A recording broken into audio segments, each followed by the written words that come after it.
Welcome back into the QB Huddle podcast. I'm Tim Smith, joined as always by my podcast partner, Brandon Newey, who tonight is mad at the world. Y'all are going to find out why. We are live to talk all things quarterbacks for the 2024 playoffs. Tonight, we have a very special guest. This guy played quarterback for 8 seasons in pro arena football before getting into coaching. This man is a 2-time IFL Coach of the Year winner as the head coach of the Iowa Barnstormers. By the way, Kurt Warner played for the Iowa Barnstormers. Absolutely. He won his first championship with Iowa as a coach in 2018.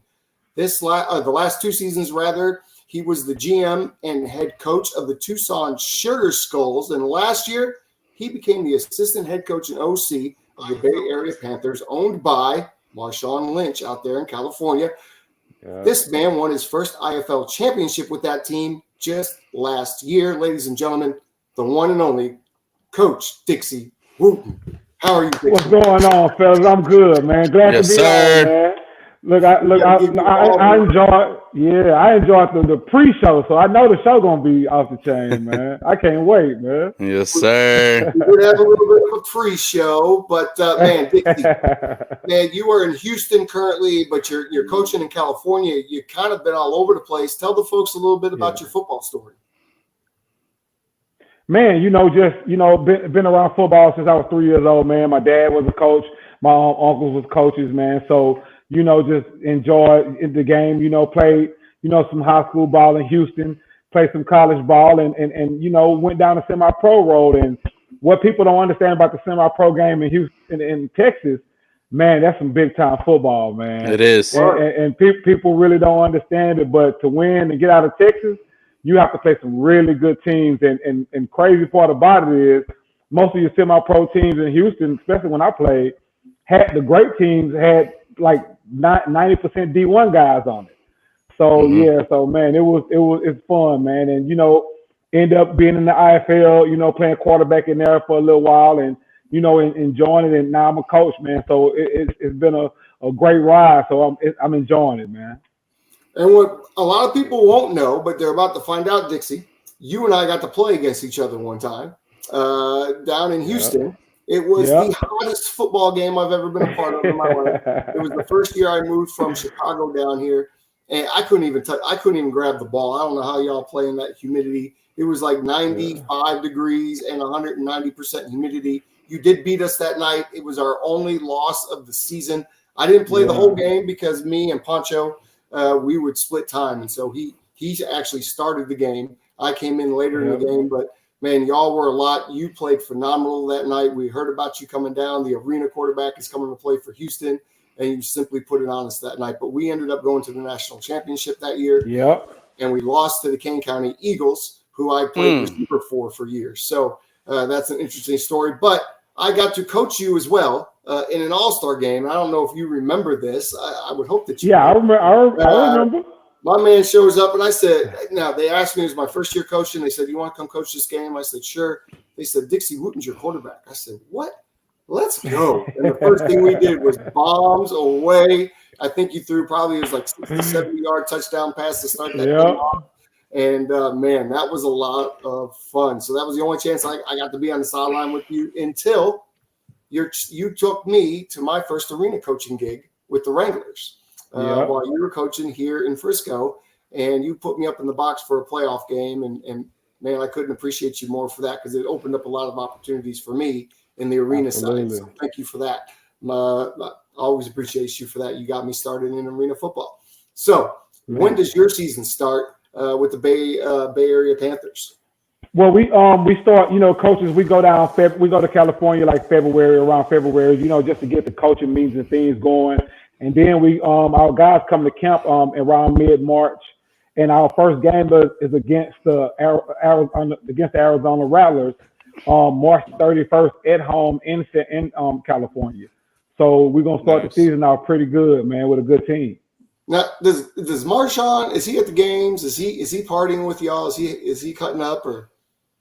No. What Marshawn do? He comes to the game and he's sitting in the press box with Roy, of the owner. So he's watching the game, watching how his team play. Matter of fact, he was in Vegas with us in the championship game. Oh, You know, man. so yeah. So he's on the field. He did the coin toss, and it was fun seeing him there. That is so cool.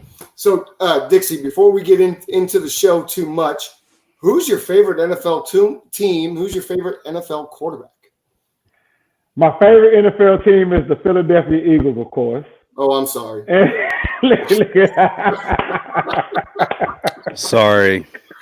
Sorry to spoil your party. Okay, that's me. The Cowboys were knocked out at the same time as the Eagles were. So you can't talk anything when it comes to them, Tim. Really Nothing. Can't. Yeah, man. So is Jalen your favorite quarterback then, or do you have a different favorite? No. So my favorite quarterback is Lamar Jackson right now. Oh, here we go. Yeah. I think I've come to the wrong show. This is the Lamar show. It's our show, and I think I need to exit. I don't know. This might get bad for me, folks. This could be a bad night for Tim. I don't know. Okay, let's get into it. Let's have some fun. Brandon, if you would keep hold of the chat as you usually do, but let's get to this division round breakdown. Brandon, your 49ers are headed to another NFC Championship game. Mm-hmm. A hard-fought win over the Packers, probably a little bit tougher than what you wanted it to be. Our text stream was going crazy.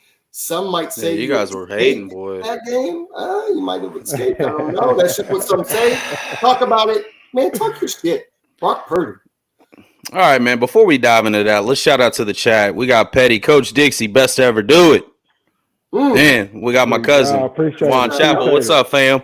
Now, we appreciate all you guys on the chat. We got a nice little viewership going right now. But just back to this, man. This was a dogfight, and this is exactly what I wanted to see.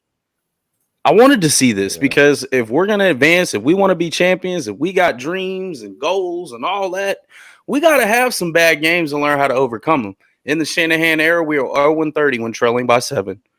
That 1-30, it couldn't have came at a better time. That one means a lot, doesn't it? That one means a lot. I feel it gives us a lot of confidence, even though the hate around the world is preying on the Niners' downfall. You got to think, man, we've been in the NFC title game 4 out of the past 6 years, right? This is nothing new to us. But at the same time, we have got to focus on overcoming. Now, dive into this game a little bit. Man, this was an ugly game, right? One lady ruled out Brock Purdy, said there's 7 other incredible quarterbacks, and then there's Brock Purdy.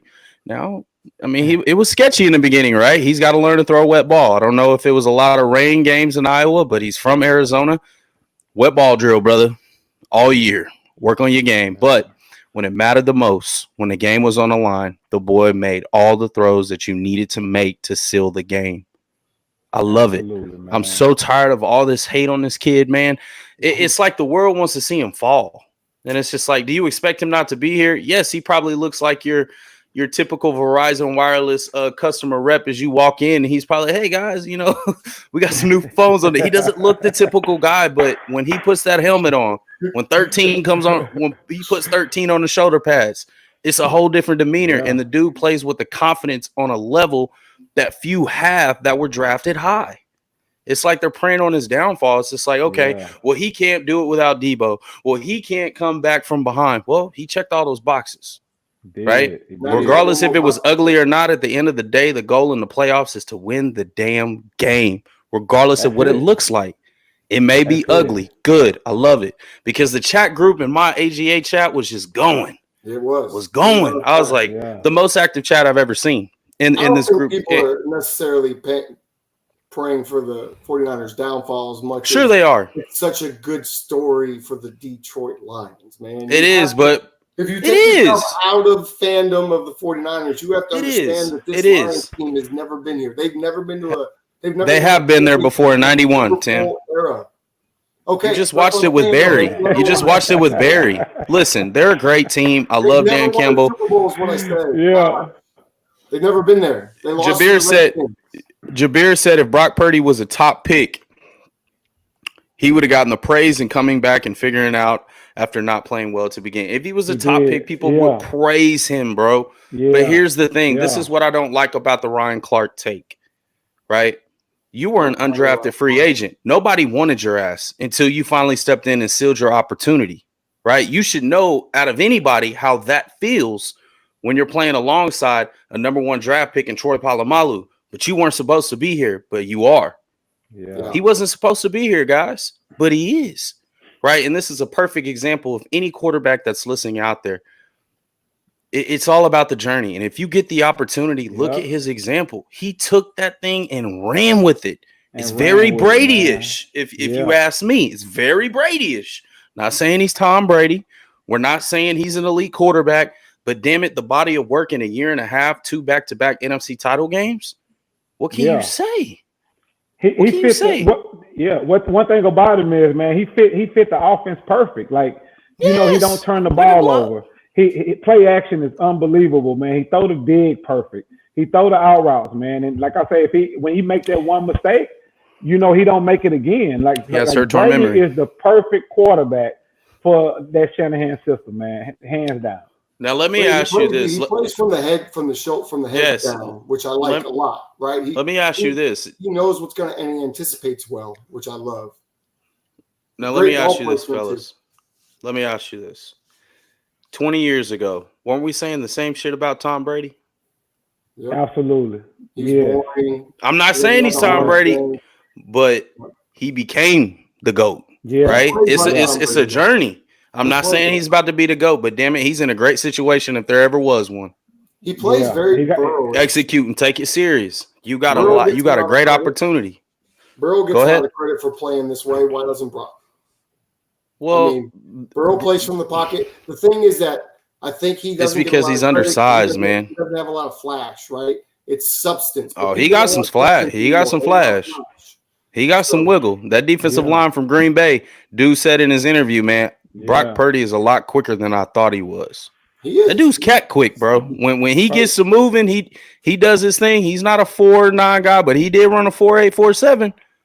But what is his lateral movement? You got to think about it too.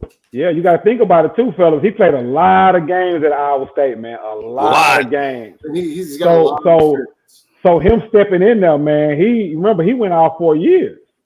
So when he stepped in there, man, he's a grown man in a system that he caught on to. And the system is quarterback friendly. Remember, you know, you got a great offensive line that's blocking, you know, the run game perfect. And then your running back is top of the line. So when you put that on that ball in that running back gut, your linebackers coming up, your secondary is getting back in the middle of that field is wide open. He's taking advantage of it, man. Like Brady is perfect. I mean, Brock is perfect for that situation, man. He's perfect for the system, but also I feel like right now everybody's really doubting him and everybody's really doubting the Niners, which I absolutely love. I want to see all the hate. Because if we happen to do this, what more can you say about the kid? I mean, you should do it. It's just the Detroit Lions. Listen, I know that, but here's the thing: we got to come out on all cylinders, and we'll talk about that a little bit more later in the show. But I feel right now, hey, a win's a win. Moving on. Well, we're not happy, not satisfied. Let's go from the quarterback that everybody loves to hate to the quarterback that everybody loves to love, Dixie. Discuss Lamar Jackson and how big that playoff win was for him. Touch on the matchup with Mahomes and explain to me, not in a negative way, folks, but I have not seen in my lifetime, I don't believe, except for maybe Rex Grossman, a quarterback throw for 150 yards and win a playoff game. How does he do it, Dixie? Tell me how he did it. So the thing about what makes Lamar Jackson great is now he's sitting in the pocket basically waiting on coverage that's open. Now they have spies, like they're not rushing him full speed because usually somebody won't get open, he'll run right away. So now he's waiting in the pocket on them 18-yard digs. They run 15-yard comebacks. They running, go routes. So he's sitting in the pocket and taking them chances on that. So now when you do blitz him and you try to play man against him, he take off. Now you're in trouble. Like the way he played Tim is unreal, man. Like the way he run the football in the pass game when you give him the middle of the field, the way he run the football in a quarterback run game, but the way he's throwing that 18 to 18 yard pass, like we quarterbacks, we all three understand that the best pass you can throw off a play action is 16 to 18 yard digs. And he's hitting that in the head, man. And he's accurate as I don't know what with as well. So he's dangerous. He's the most dangerous quarterback in the playoffs right now. That's why they won. Yeah. Yes. Go ahead. It's tough, Tim. Like the thing about it is, what you gonna do?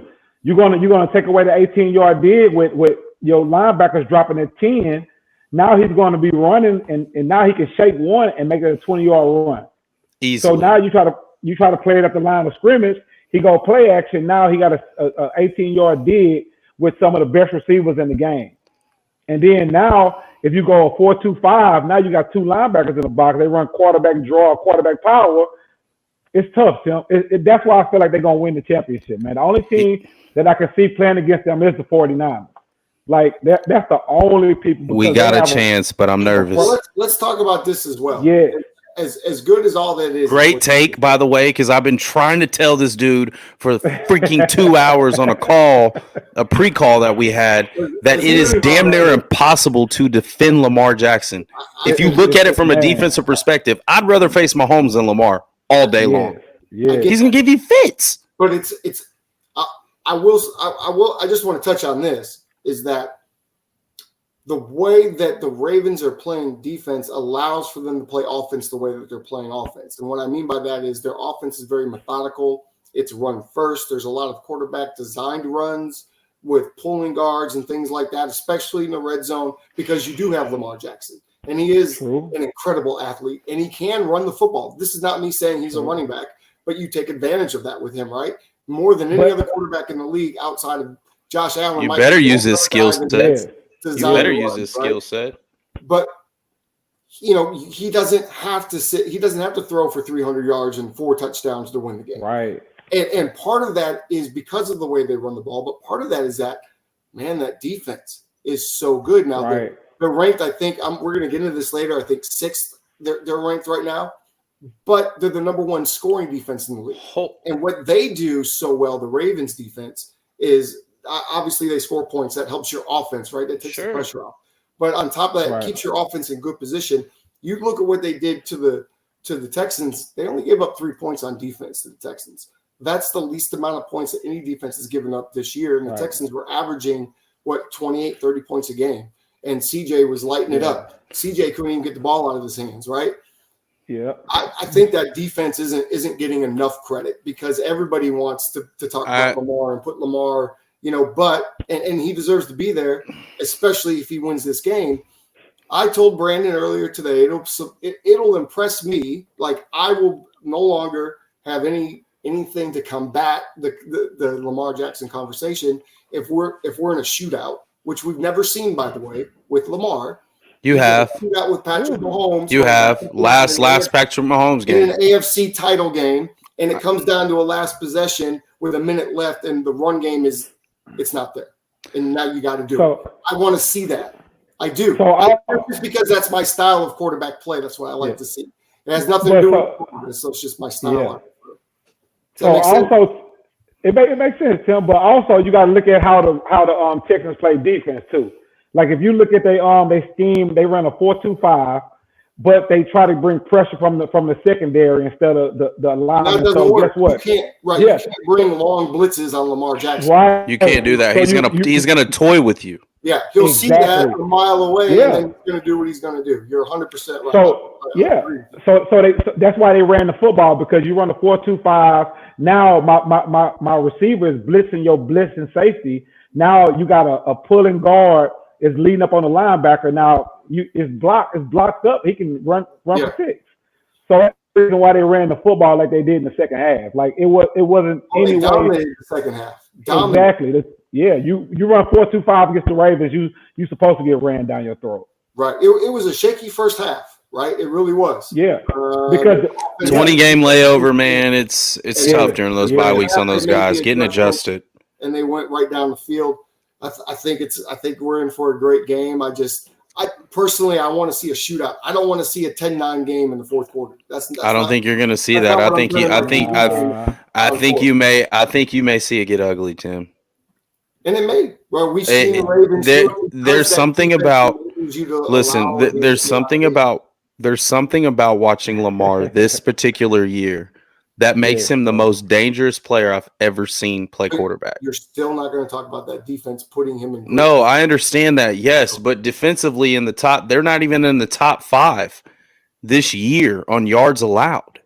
Right. They're number 1 in sacks, and that's about it, right? They do sack the quarterback. They get after the quarterback. Lamar is the engine, dog, and his teammates will tell you that. Yeah. When you're able to suffocate it, listen, when you're able to get up on 2, if a defense gets a stop, you score. A defense gets a stop again, you score again. Now you're up by double digits. Yeah. Now they're going to run the ball, protect them, and they keep them fresh, which allows them to play at the best of their ability and maximizes their talents. Yes, sir. It's simple. It's simple football. Yeah. It's logic. He will suffocate you. Bro, they're going to suffocate Pat. I'm telling you. But if they come out the way they did in the first half. They're not going to. All that is rust after 20 days, Tim. You haven't taken a full game. You watched Hard Knocks. You see how they practice. We'll talk about the player, and I will tell you why the Chiefs are going to win. But okay. So hey, check this out. Every jersey he's worn these past weeks in the play have lost. So hey, I'm on my 3rd jersey. Right? Yeah, you're on your 3rd jersey. He's like, the Cowboys couldn't win. Let's go, Dak. Oh God, Josh Allen, let's go. Your sorry ass is going to the next. Look at him, team hopper. Hey, meanwhile, your boy stay true to his colors all day. I can't. My team's loyal to a default. I don't give a damn if we lost or not. I'm still repping. Hey, my fandom is fluid. It depends on the week, baby. It depends. You're a bandwagon fan right now. You're hopping around. You're happy. I don't even think that. I think you need to seriously consider getting a new team. I can't. Oh, but by your allegiance to mediocrity is not you. Speaking of the jersey, you're better than that. You're better than that. Speaking of the jersey, folks, we're 8 subscribers away from you getting your very own Patrick Mahomes jersey or Brock Purdy jersey, whatever jersey you want to have from the QB Huddle podcast. Dixie, if you like it, you could be the 96th subscriber. We need 8 people. Let's take a selfie and let us know it was you that was number 100, or you're not getting it. All right. Now, I'm going to talk about the Lions a little bit because the Lions beat the Buccaneers, which surprised me. I thought the Buccaneers were going to go in there and get a win. Jared Goff is headed to his 2nd NFC title game with 2 different teams. That's impressive. He was okay in the game. I'm going to talk about him. I mean, he was obviously a best performer because he was a winning quarterback. 30 of 43, 287, 2 touchdowns. That's okay. He didn't turn the ball over. What I didn't like, though, that's okay. 42% on 3rd down. 42% on 3rd down is not going to beat the 49ers. You're not going to do that because the 49ers will complete their 3rd down throws. It's one thing. It's one of the things I like most about Brock Purdy. He completes those 3rd down and 15s. Those 3rd down. Damn right he does. So I like that. Absolutely. Baker was good. The difference in this game was those 2 interceptions, right? And the Detroit Lions' ability to run the ball. So that defense and those linebackers they have are good, right? And they shut down. Now, Tampa doesn't have the running game that CMC is going to bring to the table. I don't really think they shut them down, bro. The last 5 games, the Lions have given up 5 300-yard passers. They shut down Baker. They're one of the best. I don't think they really shut him down. I mean, Baker still had his way, 349 yards, 3 TDs if you take away the picks. The run game, not Baker, just the run game. The Buccaneers weren't really able to get off on the run game the way they wanted to. I understand that. But they still outscored them total yards. They outscored them. And they lost the game. I get it, man, but they still had an opportunity to win it. I wouldn't just say this Lions defense is, oh, my God. I'm saying that the 2 interceptions was the difference in the game. I mean, yeah, obviously it was, but I don't think that defense is that good, man. Yeah. I don't. It's suspect. No, they're not good enough to beat the 49ers. We're not going to say that. They are good enough. They are. They're talent. Yeah. They're good enough. I'm not going to – they're good enough. Yeah, they're good enough, man. But I think I don't know if they're talented enough to they got talent, bro. They're good enough. They physical, bro. They physicals, I don't know what, man. They got 5 all pros. What do you 5 Pro Bowlers? I think what messed the Lions up, and it's crazy, but by them playing the Rams first round, now basically Shanahan know exactly what defense they're going to run against certain formations, and you're going to see a lot of them same formations that the Rams ran against the Lions, and you're going to see a lot of motion. You're going to see a lot of things like that, man. I think they're going to pick them apart and they're going to run the football. I know we're going to probably pick later, but I say the 49ers easy in this one, man. Like, seriously. I think Brock has an amazing day. That's what I think too. So who to you guys watching the game this week, who is simply on fire? Like, I know we kind of talked a little bit about Lamar and what he did. Who was the quarterback in your guys' mind that had the very best performance? I'm going a little off script here from what we had because we kind of talked about all the quarterbacks. So, Dixie, start with you. Who was the best quarterback of the weekend? Love. That young man can play some football, man. Who's that? Love from Green Bay. Oh, Love was Jordan the best Love. quarterback of the weekend. Yeah, okay. Jordan Love can play some football, man. He's a good player, man. He's a good player. He was solid, man. He had a chance to win the ball game, man. That's 2 weeks in a row. He did. So Love is staying in Green Bay. They found another quarterback. Yeah, they found their guy. They got their guy. I think we all agree with you on that. Unfortunately, I think it's unfair that Green Bay has yet another quarterback. That's 3 in a row over the span of like 40 years, and it's not fair. Brandon, was there anybody outside of Brock Purdy that jumped off the table to you this weekend as far as who you just said, man, that guy's on fire? Action Jackson. Lamar, the most talented quarterback I've ever seen in my life. Lamar Jackson. He's simply amazing, bro. What he did the second half, dude, he suffocates you. He was the highest percentage in completions, 72%, right? Threw for over a bill 50. Was that impressive as far as enamored passing stats? No. But he threw 2 TDs, no turnovers. And then he turned around and had 11 carries for 100 yards on the ground, another 2 TDs. Just a typical Lamar Jackson day. Man. That's what he does. He is impossible to defend. Okay. And now that he has like an alien, like kind of an alien head, right? In the eyes in the back of his head and all this crazy crap. I've never seen a quarterback buy that much time and play with a defense like that. You know, it's scary. He played with our defensive line, bro. You know what's really frustrating about Lamar Jackson? Nothing. And Patrick Mahomes. You can't beat him. When you get on Madden, you can't play with those guys the way they play in real life. It's so frustrating. Like, I want to do all this stuff with Lamar, and maybe I just suck at back. Yeah, you just suck at buy. It's his ability to buy time in the pocket and keep his eyes down the field. He has eyes in the back of his head. He's like a freaking alien, bro. It's not normal. Josh Allen, Patrick Mahomes, and Lamar Jackson that are better in real life than they are in the video game, and it's really frustrating. That's just me. Unless you make Josh Allen throw digs and crossing routes, then he missed those. So or you just got to anticipate it and read the coverage faster, Tim. Exactly, absolutely. Because I threw with 50 TDs and with Brock Purdy, and he was like 78 overall in the beginning. I might just suck at Madden. That's 100%. You got to have a quick clock, man. Not everybody got it. No, I'm just messing. I'm an old man now. My hand-eye coordination is not so great. It's probably why you beat me in golf. You guys talked about your quarterbacks. I'm going to put one out there, and I have to do this because I rode with this guy all season long. And I'll tell you what, even his own fans are turning on him. And Ryan Clark, man, I wish Ryan Clark as a DB would stop talking about quarterbacks the way he does. He is so critical, and he's been hard on Brock Purdy. He was hard on Josh Allen, saying Josh Allen will never beat Patrick Mahomes. First of all, I hate this scenario of a quarterback beating another quarterback because we the three of us know it's not just the quarterback. There's a lot of factors that go into it. Josh Allen was on pace to win that game Saturday night.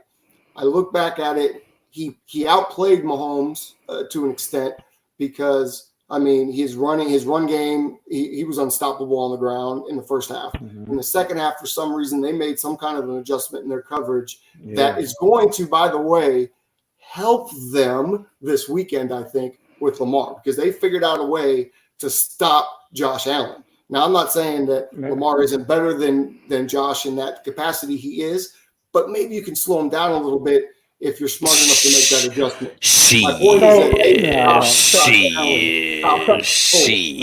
So Tim, what Kansas City did was they was going man free all game, and that's why the short passes was working for the Bills. So the adjustment, they went cover 2 and cover 6. So basically, they went cover 2 and cover 6. So they stopped the run. Yeah. They stopped the short passes, and they made him. He had to throw the digs and the drags. And he didn't throw the digs and the drags. No, so that's what he did not have a good second half. But I also want to point this out.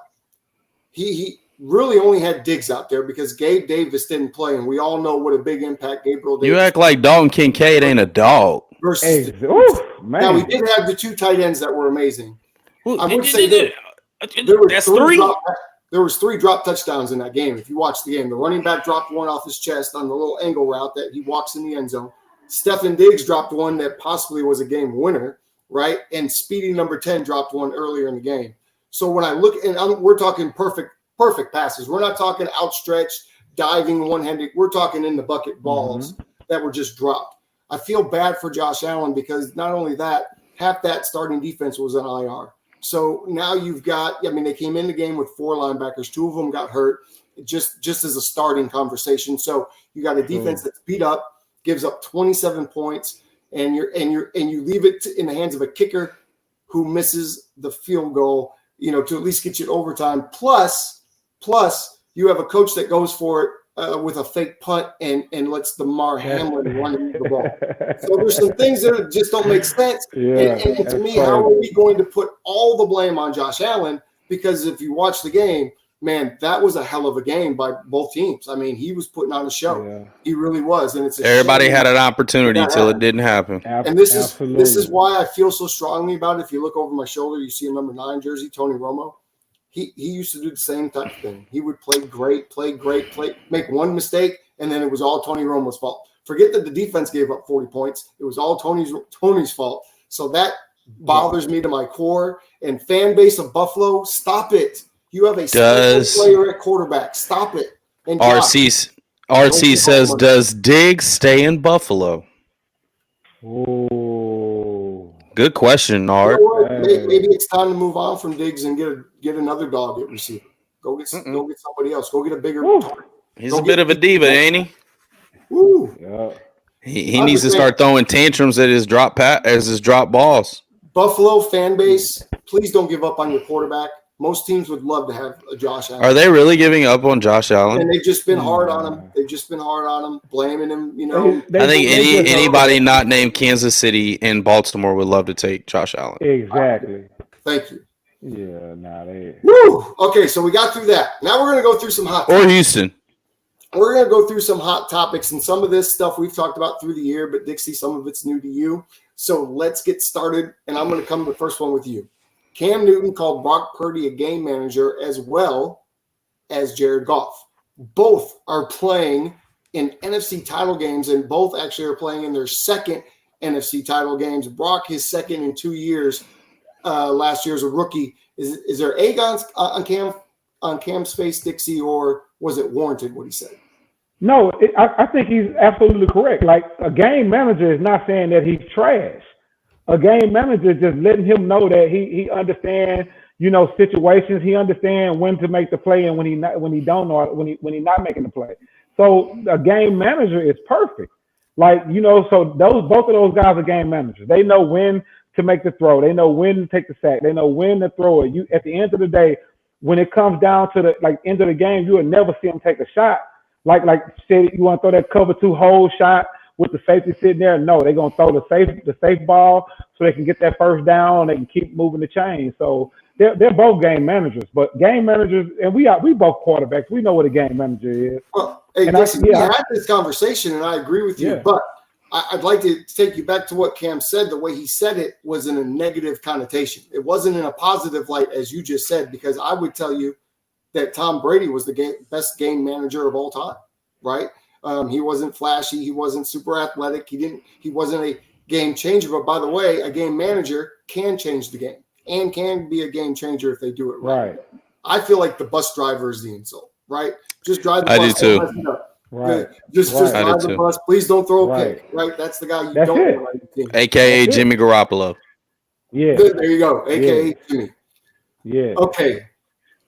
Brandon, I'm going to go to you because you brought this to my attention, and then we're going to let Dixie answer as well.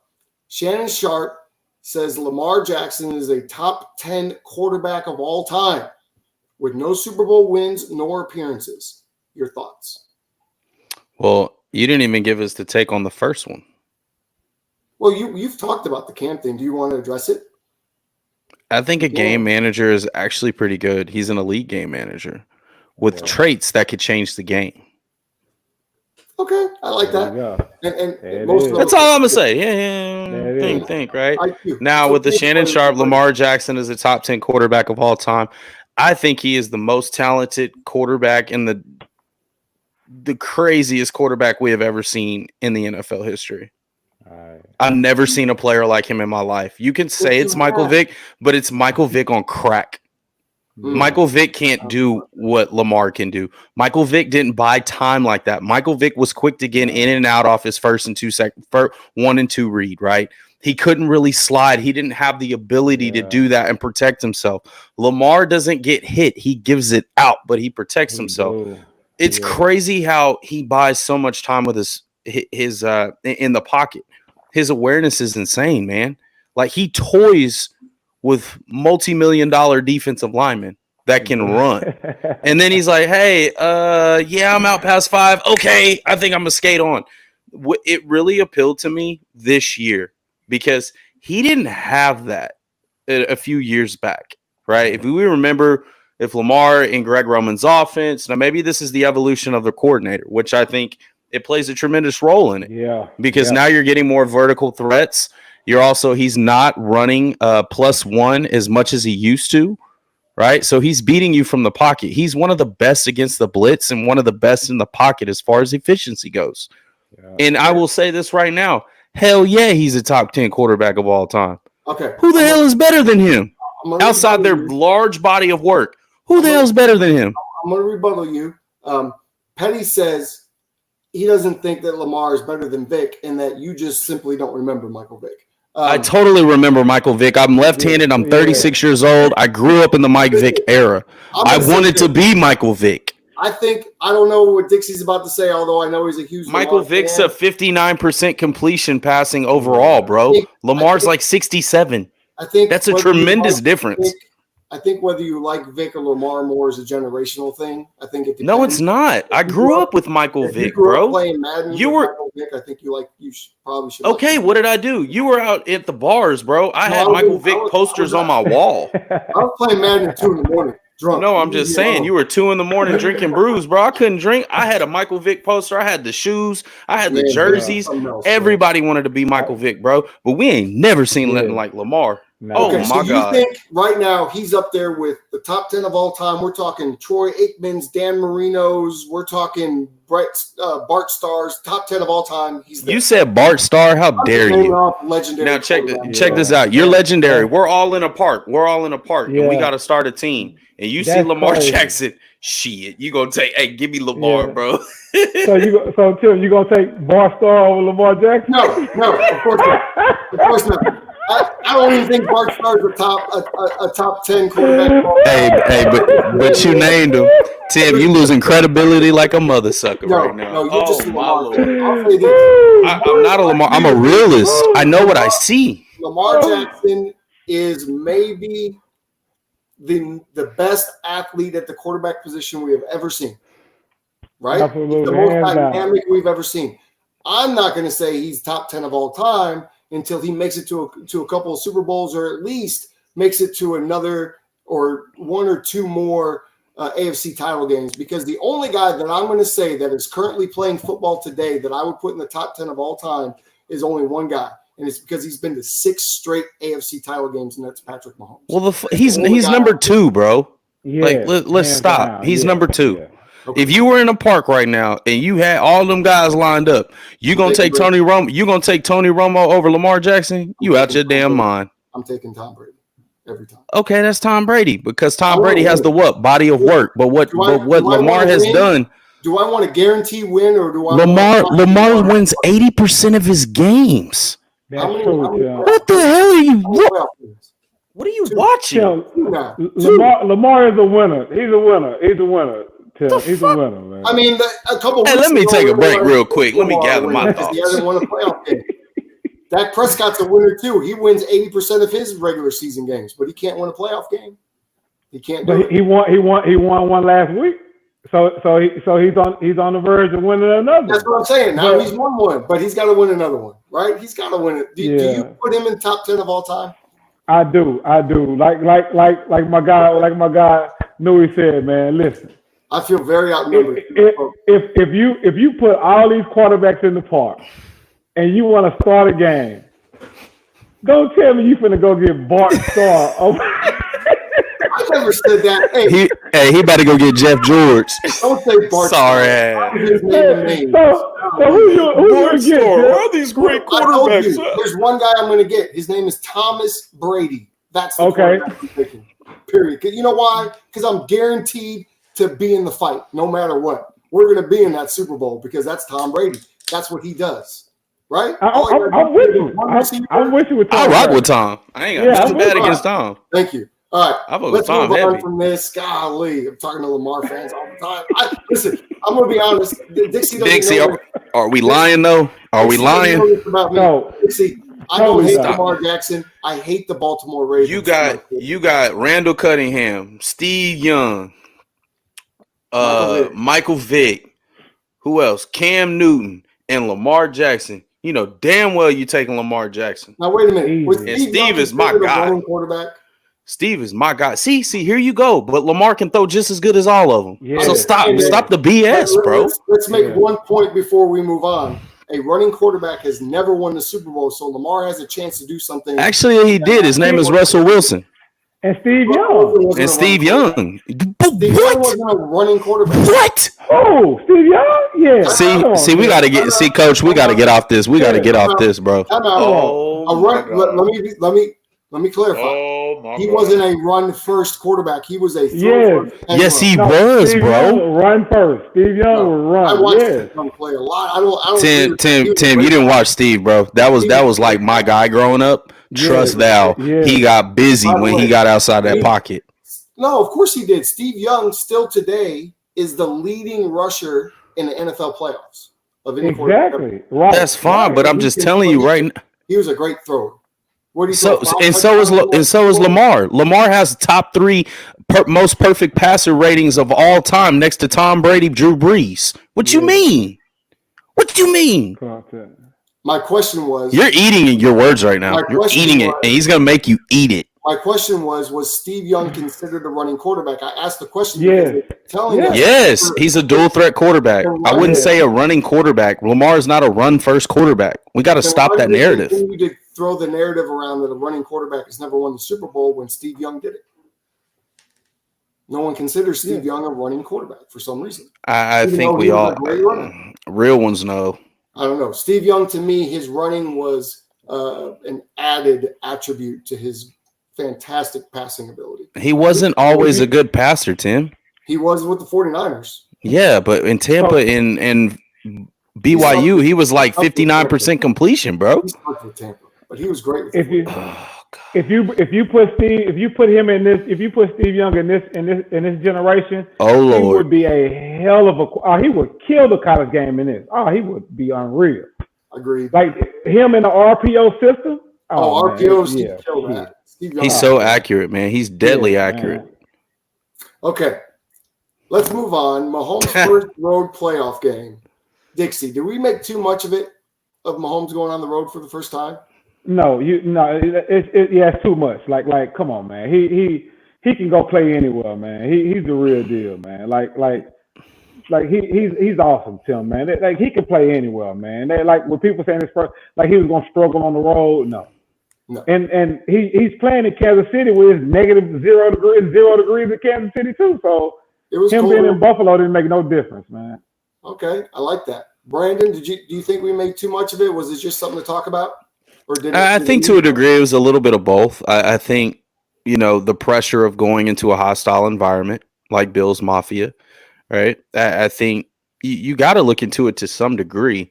But what we've all seen with Pat Mahomes is that guy can play in freaking Antarctica in a snow blizzard. Yes, man. I mean, you don't see that very much with quarterbacks. You don't see too much of that, right? We just saw Brock struggle in the rain, right? Yeah. Peyton Manning used to struggle in the rain. Drew Brees used to struggle outside the dome, right? This guy has no flaws besides some of his uncanny footwork and sometimes a little bit of sporadic when it comes to like trying to make that play.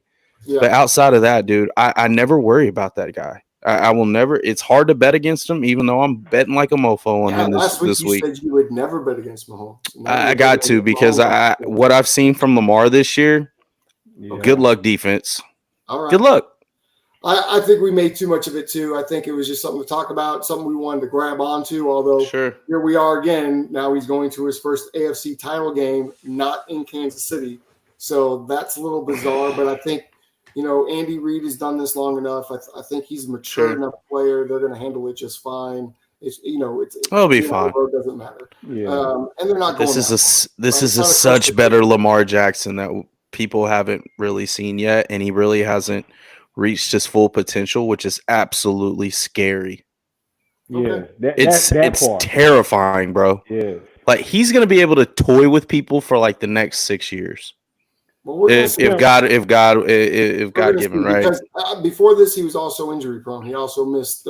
Right, and Jabir pointed that out. He said Lamar had a problem staying healthy before this season. Right, I'll give you that. There's some guys that saying, Vic is better. I mean, guys, you guys are looking at YouTube shit. Yes, man. You're not looking at some of the throws this kid makes on time and just some of the throws that he makes that I quite frankly don't think any other quarterback can make. Well, we say that about three guys in this league. There's a couple of throws, Tim, I don't think anybody can make. I haven't seen it. Again, I'm just saying that's three quarterbacks we're saying that about. And three quarterbacks, what would you consider them? Elite, right? You know what? I would say this. Mahomes is the only guy I would say is completely elite. Lamar and Allen have elite tendencies and elite traits and can certainly get there, but neither one of them have won where I can say you're elite, bro. You beat everybody. You got to beat Mahomes to be elite. All right, now I understand that, but check this out. We got a really good question here. Okay, are the four remaining QBs the best QBs in their respective conferences? I'm going to say yes. You could based off this year, I'm going to say yes. You can make an argument that that's 100%. I'll say this year alone, I'll say yes. Goff and Purdy have performed as good as any quarterback in the NFC. Jalen Hurts had a down year with a lot of turnovers, right? Yeah. Dak had a great year, regular season guy. But that's about where I'm going to leave that. He's got to get over the hump, but he had a really good season too.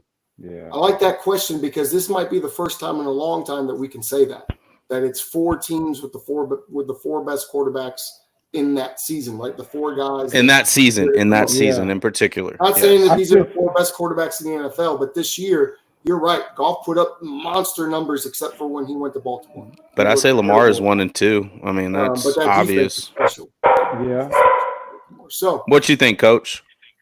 I think on the AFC side, hands down, 1 and 2, easy. But I still think Jordan Love had a great year. I think he had a great year, and that's the part. I think Jordan Love is over Purdy just a little bit. Ooh, but I would say his arm talent, right, a little bit. I think he has that. He had that 9-game stretch where he just wowed you, right? Yeah. And you see the tremendous potential. I don't know if Brock's ceiling is so high, but I see the ceiling like similar to a Tom Brady, where it continues to get sharper. It continues to get better. He's learning from mistakes. He's efficient. I don't think his talent ever changes. I think Jordan Love, we have not seen the best of Jordan Love yet, which is really cool to see. Jordan Love was really that last drive. Yes, Renard, I'm saying Brock is over K1. What was the point of that throw that he made? He panicked. And so if you're going to panic, you can't panic in that situation. And Jordan Love did. That's my issue with Jordan Love. I'll clear this up with the chat right now. RC said, so you're saying Brock is over Kyler Murray right now? Hell yes. Yeah. Kyler's more talented. We obviously know that. There's a difference between being Brock's clock. I don't think people realize how fast Brock Purdy's clock is. It's very quick. It's some of the best film I've seen on film. Yeah. So what it is with Brock and people don't understand is when you watch Brock, talk to him, coach. It looks boring. It looked like he just it's like he's just going through the motion and all that. But if you really break down Brock Purdy's film, man, he gets the ball out of his hand ASAP, man. He read every coverage, and he's solid, man. He's solid. I love my guy Kyler Murray. I do. I love Kyler. But he came half of the season too as well. So sure, we're saying this season, Nard. Yeah, we're saying this specific season. We're not saying he's a better player right now than Kyler Murray. He's a freak. But what you just heard from Coach Wooden is a championship coach will tell you, and also a quarterback coach, a guru who has a lot of skins in the game, just told you guys what I say on that stupid chat group that half. Oh, okay. I want to go off, but I don't. Oh man, I told y'all you hit the world today. I tried. It's just like, what are you looking at? Like, what are you seeing? You guys see, and I know as quarterbacks, guys, right? You all know this. You watch the game entirely different from anybody else. Yeah. Do you not? I don't watch it like it's a television game. Like I don't. No. I watch it so differently than the actual fan. Yeah. So it's like what you're seeing is like, holy shit, this kid. Okay, he may not have the arm, but damn it, he's getting that thing out on time. Yeah, like he's throwing the 2 ball, the 1.5 ball right in a robber look and splits it right over him. I'm like, oh my god, like who would? People are terrified to make that throw, but he's not. Right. I love that shit. When we are watching football games, and I'll speak for the other two guys here with Coach and with Brandon. We're watching what's going on pre-snap. We're watching to see if we can tell where the blitz is coming from. We're looking to see if the quarterback is making an adjustment. Like we're watching to see a play that was just run, what play could come off of that we might see later in the game. And I mean that's just how we watch the game. So it might be a little different than your average fan. And we're trying to bring some of that to you all to get a deeper understanding from the quarterback perspective. Like where's the rotation? Are they rolling in and out? Are they bringing a different defender? Are they bringing the nickel? Are they bringing an extra guy here? Like, okay, what's the formation here? Did you see, as you realize with Brock Purdy on Christian McCaffrey's long touchdown, the play clock was about to run out, and he stuck him and said, no, stay. That is IQ, guys. That's shit you can't teach. Thank you, Brandon. I was going to bring that play up, but thank you for bringing that up. That was that's game-changing moments for our offense. Yeah. So that's game-changing. That's huge. Man. So like on Facebook, like I write on Facebook all day when the game on, and people ask me how am I spitting out information. I'm like, listen, when I see the formation and the motion, I don't even watch the offense anymore. I just watch straight defense to see how they roll it in the coverage. See how they rotate. Like So because the formation gonna tell me everything I need to know. So when they run the play now, we can see when he miss like Josh Allen when he miss a dig or a drag route, because we see the defense and we understand now, okay, this guy's coming into this window right now because this safety, this linebacker is playing the curl to the right side, and the middle of the field is wide open. And it's like they trailed out in that combo. It's like they trailed out in that combo coverage. Like they had a trail man there because a lot in man, it'll look like it's zone, but they're trailing that man. It's more of that match coverage, right? Absolutely. So you got to take that underneath, man. Yeah, it's like, damn it, dude. You have to. It's wide open. Just take it. Wide open, man. Most folks watch the games on Sundays. I know that all or highlights. The highlight shows and all that, but we're also watching the All 22. And if you're not watching the All 22 and understanding what you're watching, if you can watch it and understand what you're watching, there's nothing better than watching that. It's the best, bro. It's the best. And the matchups. So, Brandon, we got a question, and this is just for you. Is Debo in or out this week? And I think he's in, man. The 49ers win without him. Yes, I think he's. I think he's gonna play. I think it's one of these things, like Shannon Sharp said. If your shoulder's not torn up, you better take a damn shot and let's get in. These are the games that matter. We need you on this. We may not need you all the time, right? But I do believe we truly can win without him, because this gives a week for Kyle Shanahan to scheme up things. Do we see a Ronnie Bell come in? Do we see more of Christian McCaffrey at the 6 and using Elijah Mitchell in the backfield? Do we see Jordan Mason come back and keeping McCaffrey on the field similar to a Debo role, right? Because he can run routes. But I think regardless of that, hopefully he does play. We can win. If he doesn't, we got to win anyway. But I think we really need to focus on the draft as finding his replacement. It's not necessarily a replacement, but a clone like him. Because as physical as Debo is, and I love him, he is not going to stay healthy throughout the entire year. It's it's his playing style. And you got to love his playing style, right? Yeah. That's why he's got the bag, right? But you go find a guy who's very similar in skill set. And now instead of 2 guys, him and Christian McCaffrey, now you got 3. And I think when that happens, shit, we never miss a beat because Shanahan is a script guy. He's not a game. He's not an adjustment guy. I think the best game he's ever called was the game that against Philly, where they were shutting down the run. Things weren't looking ideal, and they spreaded that ball out like wildfire. And they said, "Brock, go kill him," and he did. And so that is another weak secondary. That's why this gives me confidence going into this Lions game with the Lions giving up over 300 a game. Now I know I went down further down that line, but you did. I think we can win without him, man. But hey, sometimes you just got to explain it, brother. That's okay. There's always a why behind it. From a fan perspective, which quarterback of the 4 has the most to lose this weekend from the fans' eyes? You got to say Lamar Jackson, man, because the team that he have, man. So he's got a team that can go to the Super Bowl. So if he lose, man, it's gonna be pretty tough, man. Okay, Brandon. Yeah. Who do you think has the most to lose? Are you talking about a team? No, the quarterback. Which quarterback has the most to lose in the fans' eyes if they don't get it done this weekend?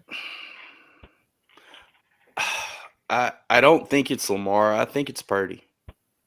I do. Because we've been to back-to-back NFC title games, right?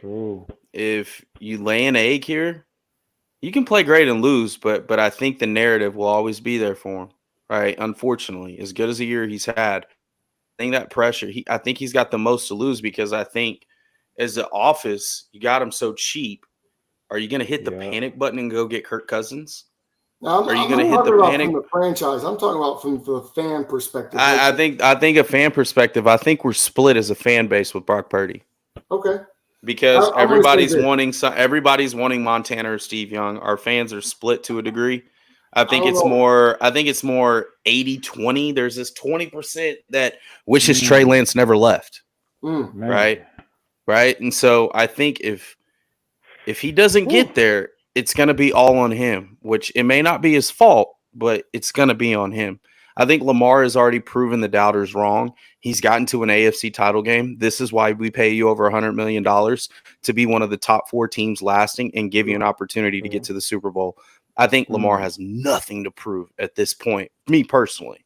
Okay. I'm going to go with you, Dixie, and I'm going to say in the fans' eyes, because it is about winning, and that's how we judge quarterbacks at the end of the day, Lamar does have the most to lose in this situation because he is deemed as an elite player. He is deemed as the guy. He did get the bag after the holdout, and now he has to do it. So I'm with you on that. Brandon, I disagree with you about Purdy only because people are so hard on him that from a fan perspective, I don't know how much lower he could go. He could throw for 5 touchdowns and people still talk bad about him. So right. I just feel like the fans are going to come for his head, man, because listen, we're 4 out of the 6 years we've been to the NFC title game. We're going to have a damn 30 for 30 on ESPN, just like the Buffalo Bills, if we don't get this done. Go after Kyle, not your quarterback. Kyle's been our problem. Everybody knows that. But I feel like somebody wants a player like Mahomes, Lamar Jackson. They want the quarterback like, hey, well, we got this quarterback. What can you do here? Oh, we got this guy. But with that guy comes over paying him. Yeah. And if we get to the same spot and we lose again, what's going to happen? We better ride with this $800,000 quarterback till the wheels fall off. Because to me, he's as good as it gets in Kyle Shanahan's system. I say keep him no matter what. But but I just feel like he's gonna be just thrown in the trash can if he don't get this done. In this vein, back to you, Coach Wooten. Who has the most to gain in the fans' eyes should they win this coming weekend? Goff. I think Goff is because if he wins, he get a big contract. He's getting a big contract. He getting a bag. Yeah. I don't think he takes the max though, bro. I don't think he takes the max. No quarterback should take the max. I think. But he knows what he's got with that team, that young team. Keep that nucleus together. Yeah. Take a friendly deal, top 10 deal. Yeah. Who do you think, Brandon? Who do you think will has the most to gain in the fans' eyes this weekend if they get a win? Purdy, because he's gonna shut everybody the F up. Okay. This Purdy. Purdy. I feel like Goff's already established to a degree. He's already had 2 great big contracts. He's taking the team to the Super Bowl. This is NFC title game with 2 different teams, right? Yeah. I feel like they overachieved. Okay. Big time. I feel like if Brock goes out and has a 4 TD, 3 TD game, 300 plus yards, and they blow out the Lions, what you got to say about them now? Because that shit could really happen. It could. I think Goff. I think I'm with Coach. I think Goff has the most to gain because he is. I mean, I've done it. You've done it. We've all done it. We talk bad about Jared Goff. We never believed in Jared Goff. We never really. He won my fantasy league. I believed in him the whole way. But we never talk good about Jared Goff. And he did it. He gets traded from his team because he's the problem in LA. They win the Super Bowl, so it seemingly is him. That's so disrespectful. Detroit Lions after 33 years. So happy for him. So happy for him. There's a lot going on in Detroit. There's a lot. Is there a quarterback that can win this weekend and get to the Super Bowl, and that's enough? Like, he doesn't have to win it. Is there a quarterback? I think it's Purdy. But is there a quarterback that can win this weekend and he's solidified? I think it's Brock Purdy. Is there anyone else? Yeah, I think the only person is Purdy. I think it's Lamar. Purdy. You think so? So Lamar I think to get to the Super Bowl. All you got to do is because think about it. What he said in the draft, you gonna get a Super Bowl out of me. Yeah. Guarantee that. And what he do? Oh my God. But does he have to win the Super Bowl or just get there? I don't think he has to win it. Yeah. Okay. I think Purdy has to win it. I think Purdy closes the chapter in the Disney stories written. If Purdy wins the Super Bowl, I don't know. It's the coolest freaking story you've ever heard, besides Kurt Warner. I don't know if that can happen. You can't say nothing about Purdy ever again if he wins the Super Bowl. And don't you know I'm going to talk so much crap? No, I'm just kidding. I'm just gonna say, hey, can't say I didn't tell you so. But we're far from that. One game at a time. One game at a time, listeners.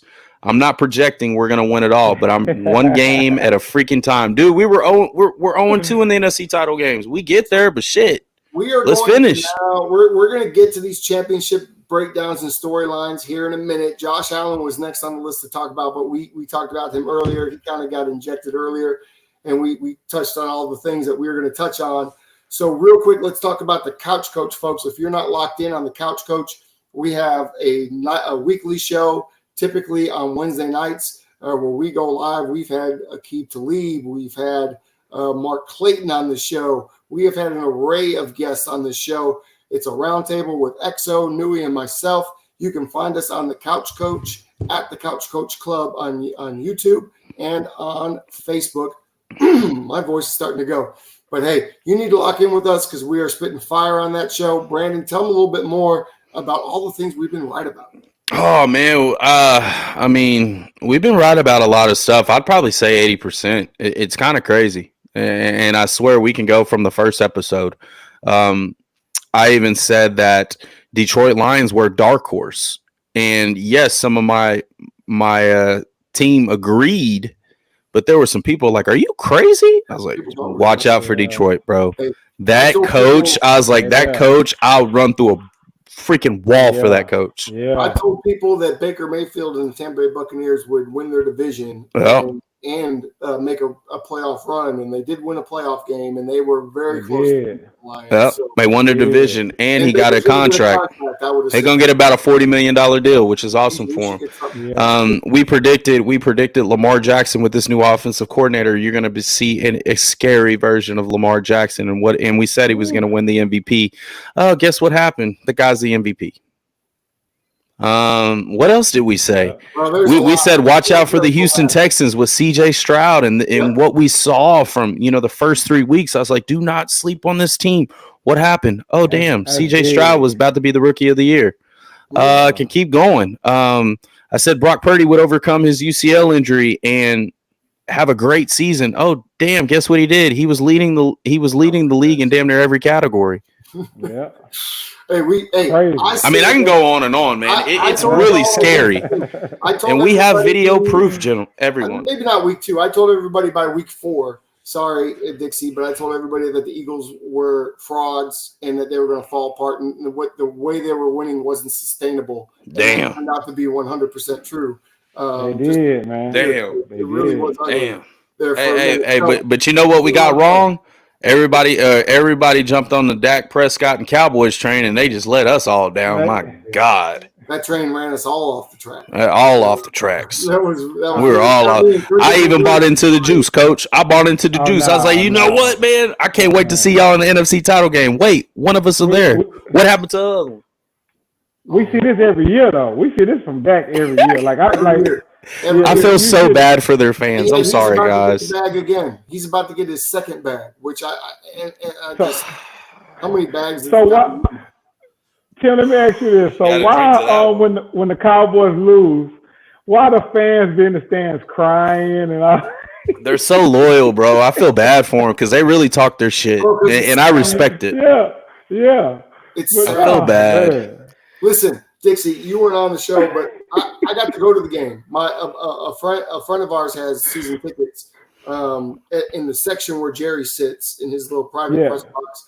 And we sit down at the railing of that section, which is right above the Cowboys bench.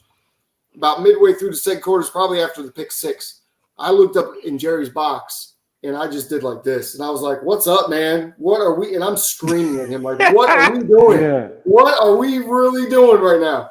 And everyone around me is laughing. They thought it was hilarious. I was not joking. I was serious. I wanted to have a real conversation with Jerry Jones. I feel so bad for y'all, bro. I really do. Y'all are just like enough is enough. Y'all, you realize you are the only team in the Commanders that have not been to a title game this century? Thank you. Every other team has been to a title game except y'all sorry ass. Detroit Lions. I'm telling you, you need to switch teams. It's okay. It's okay. I'm married to the Bears and the Cowboys. You better go on the Bears train because ain't nothing happening for them boys. I think Cowboy fans are pain freaks. Like y'all buy in so much. I'm talking about y'all give everything into it, knowing the same thing is going to happen. That's crazy. Hey, Niner fans are realists. People like, man, that motherfucker ain't it. We won that goddamn game. We play like that. We go lose. We go get our ass whooped. Bro, our fans are crazy, but they're realists to a degree. I respect it. But y'all's fans are delusional as hell. Delusional. Living in Dallas, Dak gets treated like he's Troy Aikman, right? They love him. And Tony got treated like he was Josh Allen. Like he would play great. And people would just dog it. Oh, he's the worst. He's terrible. I'm like, we are so lucky to have this dude as our quarterback. He's amazing, but he was a celebrity QB, and Bill Parcells told him to stop that. Well, he gave him them commandments now, and he didn't follow. Nah, I mean, I'm just saying, Dak ain't all out there with freaking famous people and all this other stuff. Dak chills at the crib. Just imagine Tony Romo with Bill Parcells for his entire career. Ooh, we're talking about a different career.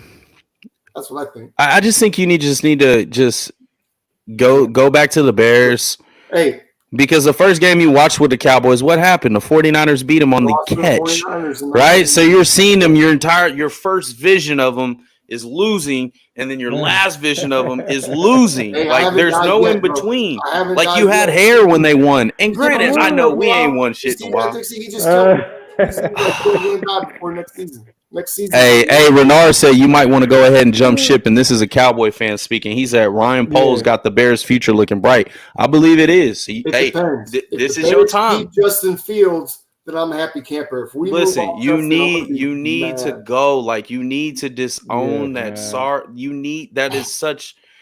You're better than that, I'm Tim. done with you, Brandon. You're better than make that. Sure you guys subscribe to the QB Huddle podcast. We're 8 people away. That way you know when we're going live and I don't have to do all these crazy advertisements and be on your timeline all day like I was today. So I ain't getting you no damn Cowboy jersey. Let's get to these championship breakdowns. First up, the Chiefs visit the Baltimore Ravens. Ooh. The Ravens have the 6th ranked defense in the NFL right now, although they're the number 1 scoring defense. The Chiefs have the number 2 defense in the NFL, even though Josh Allen kind of had his way in the first half last week. Ravens, Chiefs, who do you got, Newey, and why? Break it down for us. I got the Ravens, man. I know I say I normally don't bet against Pat Mahomes. It's really hard to do. But there's a new sheriff in town, I think. Oh. And I think it's Lamar Jackson. I think the combination of this offense and this offensive coordinator, the things that they do, he has a very tenacious defense that really gets after the quarterback. I think Pat Mahomes and those receivers are going to be in trouble because they mix up a lot of coverages late. Mahomes is an ad-lib kind of guy to a degree, and I think it's going to cause some confusion in the beginning. And if he doesn't figure it out, now Mahomes can't come from behind. We all know that. But if this shit gets out of hand like 17-3 and they keep scoring, they're going to suffocate them, bro. Yeah. They're going to suffocate them with a run. So I don't expect a huge statistical game from Lamar, but I expect a typical Lamar Jackson game, right? 300 yards, total offense. No biggie. Ravens game is what you're saying. Like stout defense. Chiefs don't get to score. I think win if the other team only scores. I think right now, I mean, as a Niner fan, I definitely want the Ravens to lose, but I'm a Lamar fan too, man, and I would love to see him go to the Super Bowl. If we had an opportunity to play him, fantastic. Why not? Got to play the best. You got to beat the best. Yeah. Coach Wooten, this is going to be such a fun game. It's the first game on the docket. Who do you have? Man, I have Baltimore too, man, because like the crazy part, you got to think about last week the way they stopped the way they stopped the Bills' offense. You basically almost got to play it the same way, but he's gonna kill them on the digs, and you can't you won't be able to stop Lamar Jackson with 2 high safeties. Nope. And there's no way. He'll kill you. The stuff that the Bills miss, Lamar Jackson is not missing it. Mm-hmm. So my thing is you're gonna have to drop your linebackers to like 10 in the pass game, and then he's going to go run them yards. And then, but if you try to play him up like they did to stop the run, they're going to get a 15-yard dig up, man. It's tough, man. Like that's going to be a tough game. Hard to stop him, man. It's hard. Tough game. And wisdom, if you look on paper, right, conventional wisdom, you just look at the paper and look at the numbers and look at particularly this Ravens defense and how they play and what they've done the last stretch of the season, what they did to the Texans last week. It's hard to sit here and tell you guys I think the Chiefs will win the game. But I want to rewind time just a little bit. This is six AFC title games in a row for Andy Reid and the Chiefs. This is 10 conference title games for Andy Reid. Because, Dixie, as an Eagles fan, you'll remember he took the Eagles to 4 in a row. Absolutely. Andy Reid, to me, with all the talk of Bill Belichick, even though that was the Brady system, I think we all have come to realize that. Andy Reid, to me, doesn't get the credit he deserves and should be up there on the Mount Rushmore of coaches because of what he's accomplished. And when I look at what they did to the Bills, there was absolutely no reason for the Chiefs to win that game. No reason. And yet they did it. And to me, the Bills are the Patriots, right, with Brady. All year we count the Patriots out. All year we say towards the end of Brady's the Bills career, are the Patriots. Now listen, not the Bills, the Chiefs. Chiefs. And I say the Bills are the Bills. We used to talk about the Patriots all year long. Oh, Brady's falling off. Oh, they're not doing great, right? They would be mid all year, and all of a sudden they get in the playoffs and they look completely different. Yeah. And that's what the Chiefs did. All year we wrote the Chiefs off. Maybe this isn't their year. They're not going to do it. But now they're in the AFC title game. And they went through Josh Allen to do it. I just feel like there's something special about Patrick Mahomes and Andy Reid in the playoffs. And for that reason alone, I can't bet against them. And it's the same reason I never used to bet against Brady. You don't even bet. I wouldn't bet money anyway. Hey, but if you would bet you gonna lose your money because now you about to go 0-3 with them damn jerseys on. And it may be 0-3 with the jerseys. Yeah. I had some Chiefs fans telling me since the game the other night, do not put a Patrick Mahomes jersey on. Do not. Yeah, you just cursed him. You might want to switch to Lamar Jackson, brother, if you want him to make it. Lamar Jackson, I would wear one. I tell you right now. To buy a Lamar Jackson jersey this year. However, they do not have any in my size. That is not my fault. Because he knew you was capping. Don't wear a Baltimore uniform jersey in the Super Bowl though. Don't do that. Don't even put a Niner jersey on, my brother. I tell you this: who would I rather play? I'd rather play Mahomes than Lamar. You would? That's crazy. Hell yeah! Hell yeah! Hell yeah! If you've seen them, I'll be like, damn it. You know what though? All Mahomes does is win. I don't. Yeah, he does, but I think we can actually contain him and make him uncomfortable like we did in the beginning. Now he ain't got Tyreek Hill, so I love my chances. I love it. Yeah. Mahomes reminds me too of like Michael Jordan, right? Dixie, you're with me on this because you're closer to my age than Brandon is. But how many players in Michael Jordan's era didn't win an NBA title that would have had Michael Jordan not existed? That's the Patrick Mahomes effect. Josh Allen may never win a Super Bowl or even go to one because Patrick Mahomes exists. That sucks. Tough, bro. That's tough. He might want to get traded to Dallas. Maybe he can restore that franchise. Manning didn't go to a bunch of Super Bowls because Tom Brady existed. That sucked for Peyton Manning. I mean, that's just what it is. Let's go to the big game of the night, and I'm not even going to start with you, Brandon. We're going to start with you, Dixie. Coach Wooten as it is. Lions visit the 49ers. Lions are a great story. The 49ers, I think, what'd you say, 6 years? They've been there 4 out of 6 years. So this is old hat for the 49ers. Who do you have in this game? Man, it's crazy, but I'm going with the 49ers by 17. Oh, blowout. Seriously. Because I'm telling you, like, if you go look at the game with the Rams, he's going to use those exact same plays and exploit they secondary, man. Like they did so many motions. The only reason the Rams didn't win because their defense played terrible. So the 49ers going to be a lot different, man. And then the linebackers got the best line. I mean, the 49ers have the best linebackers in the game. Yeah. So they're going to stop that run, man. It's going to be. I'm telling you, 17. I agree with you. What we've seen so far this year in the playoffs, even last week up in Buffalo, Pacheco ran the ball extremely well, right? The Chiefs played defense in that second half extremely well. It's always been the story in the NFL. To win the big game, you have to play defense and run the ball, right? That's right. The recipe. And I believe San Francisco will do those two things better than Detroit. I also believe Brock Purdy will make crucial throws down the stretch because we've seen him do it. I think if the game comes down to a close one, I just trust Brock more than I trust Jared. I just do. So for me, I got the 49ers versus the Chiefs in Vegas. Now we'll go to Brandon because we already know what he's going to say. You already know what it is. Finish the job. Finish the damn job. Job ain't finished. We know what we got to overcome, but I will say this. Detroit gives up a lot of big plays. We're a big play offense to a degree. I feel like we really got to control that run game because without that run game, Jared Goff really struggles. Historically, he struggles versus the Niners defense, bro. Struggles. Right? So can we give him off his tip early? I think that's the key. I think if we set the tone early, we come out, we score, we get a stop, we come out and score. Now we're up by 14. Get another stop, get up maybe 17, 21. It's over. Yeah. Because that's what we do. Like we suffocate you. It's very Baltimore-like once you get up by those double digits. Yeah. Except we don't have freaking an Avenger at quarterback.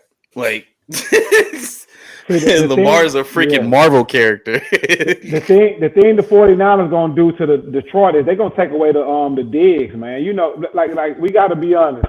Goff, the man breaking routes. Yes, man. He's the best in breaking route thrower in these playoffs, man. He hit that like his no walk on the park.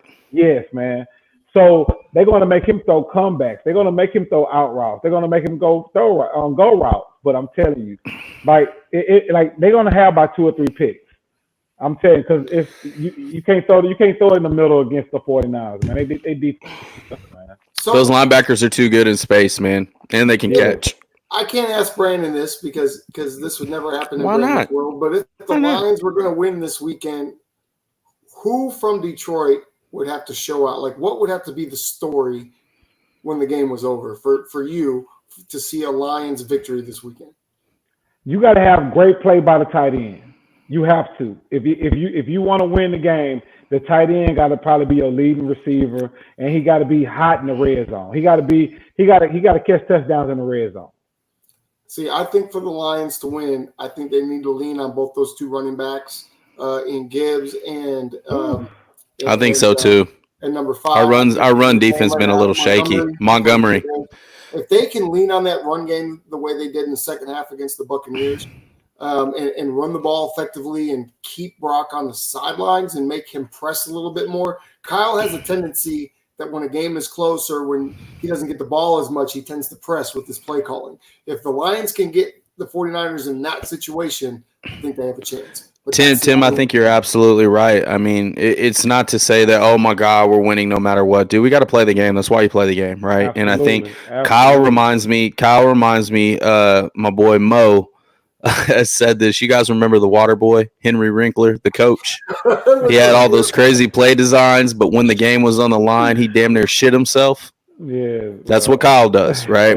He's known for it. And so I think it's the only way we come out, like you said, by 17, coach, is I think we sustain drives. We get 3 and outs really quick. Yep. We find out who we are immediately because the one thing you can't do with the Detroit Lions is you can't give them hope. Because they're known for being in dogfights all year long, right? We're not built that way. This is our first game we've done it in the Shanahan era. So it's just like, shit, if we get in a close game and it comes down to a Jake Moody field goal, oh, God, we'll see. Freaking Michigan kickers, I tell you. I can't believe it. He was so good at Michigan. And he made a clutch kick last week. But I'm just thinking, man, you can't play into what they're already familiar with. You got to take them to uncharted territory, similar to what Baltimore did.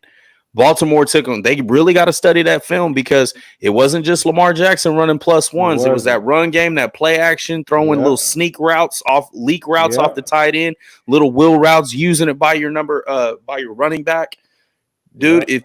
The Lions look very pedestrian. They look like a damn JV team. Like they're like, holy shit, we're not used to this, right? So you got to take them to uncharted waters.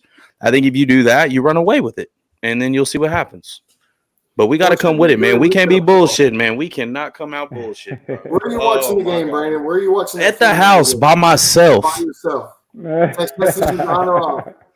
Oh, I'm turning the phone off. Like, nope. That is terrible. That's loser mentality right there. Nah, it ain't losers, man. I'll entertain you slappies. Well, Coach, I know. We appreciate you coming out, man. If we can get you during your season at all, if you're not too busy. Yeah, thank you so much, man. Some draft shows. Anytime, man. And we'd love to have you back. Good luck to you this year. Do you have any games here in Dallas? Are you visiting the Frisco team at all? No, they took all our Dallas games away, man. So we always look forward to come down here to play Frisco, but they took it away from us, man. They got we usually play San Antonio, but they bring San Antonio to Bay Area, so we have no games this way. Well, we'll be. I mean, your games are on YouTube, are they not? Yeah, they are. So you'll be able to watch it. Tell the folks real quick that are here in Dallas, because you have a big following here in Texas. Tell them where we can watch your games on YouTube. So you can go and watch all the indoor football league games at YouTube.com. You can just go in and you can check. All you gotta do is type in indoor football league, and every game that day will come up, man. And you can watch them. It's an exciting league, man. Tim, it is. These guys fly around, man, and you got great coaches, great ownership. Our commissioner Todd, man, is doing a great job making sure that he's putting us in the atmosphere of getting sponsors, big time sponsors. Like the championship game is sponsored by CBS, so it's getting bigger and bigger as the years go on, man. And at the end of the day, you got to give a shout out to the owners because they're putting a lot of stuff in place so the guys can get to the next level. Like for example, off our team alone, we had like 5 or 6 guys go to the CFL and things like that. So it's a shout out to the Indoor Football League, man. They are putting a great piece of product together, awesome. man. It's gonna great be to hear. fun, man. Yeah, well, shout out to you, Coach. I've been following your career. You've been doing great things. You've coached a couple of MVPs. You've won a couple of championships. You are solidified in your career as both a player and a coach. And I'm proud to call you my friend, and I follow you all the time. So continued success, and hope you can go out there and get a repeat. Even though Andre Coles is a friend of the show too. So hopefully we might see a Frisco. I love to see it. I love to see it, brothers. I love to see we'll get the two of you on the call at the end of the season and see how that went. But look, last year, Tim, we was waiting on. We thought we was gonna have Andre, but they ended up losing by a 2-point conversion. Yes, man. So yeah, Andre's been on the show a couple times, and we're going to have him back as well. We're going to see him probably this weekend at Robert Kent's big workout that I'm sure you've seen the flyer for.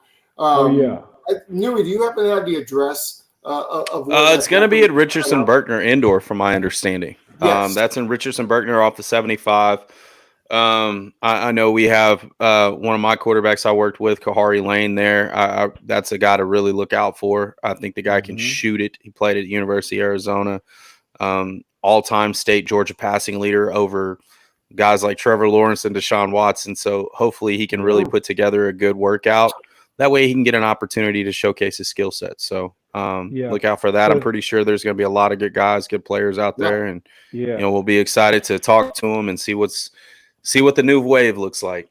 So athletes, get out there, get a workout in, put some good stuff on film. The QB Huddle podcast is going to be in attendance, and we're going to be talking to coaches and players throughout the afternoon. So it should be a lot of fun. We might even do some coaching. I don't know. Brandon's an excellent quarterbacks coach, so he might have some tips for you quarterbacks out there. Just you know, I've coached a few championship quarterbacks in my time. Doesn't mean I know anything. Not next to Brandon. I'm a slapdick. So Tim, also that tryout, man. Like I know such a gaslight comment. Yeah, in the Indoor Football League, I know it's going to be on our radar. So I guarantee you, in every league, that workout is going to be huge, and I guarantee you, so a lot of players are going to get signed. Just show up and go work out. Kent going to put on a great show, man, and guarantee he's going to get that film to all of us. And we're gonna get the call because we know what type of player he is. Yeah. See, that's awesome to hear. I love hearing that, guys. This is a coach, a championship coach from the other side of the country. From some of you that are listening, I mean, he coaches out in California, and he knows what's going on with Robert in this combine. And as he said, everybody knows Robert Kent. Robert Kent's name holds weight. He's a multi-championship winner, definitely a Hall of Fame player, and he's coached some too. So don't miss out. That's going to do it for this week's edition of the QB Huddle podcast. It will be up on Facebook tomorrow. Thank you guys for watching. Make sure you subscribe, because if you do that, you're going to get a jersey, and there's going to be more gifts as we go. And We're at 95 right now. We got 5 more. 5 more. Hey, by the way, I'm going to put this out every single week. If anybody knows or has a connection or knows someone who knows Tony Romo, Tony, we want you on the QB Huddle podcast. Romo! Get your butt out here, because your jersey's right there. So anybody has a connection, let the QB Huddle podcast know. We want to bring Tony Romo on. Yeah, Tony. Come on out, Tony. Right, I mean, doesn't Quincy know Romo? I mean, he might. So let's get Quincy to get working for us. You know what I'm saying? Quincy, shout out to you, buddy. Thanks for coming out. Dixie, we'll see you soon, man. And everybody, appreciate y'all, man. Thank y'all. Absolutely. Take care, man. There we go, brother. Good luck to you, brother. Take care. Appreciate it, bro. Thank y'all, man. Yes, sir.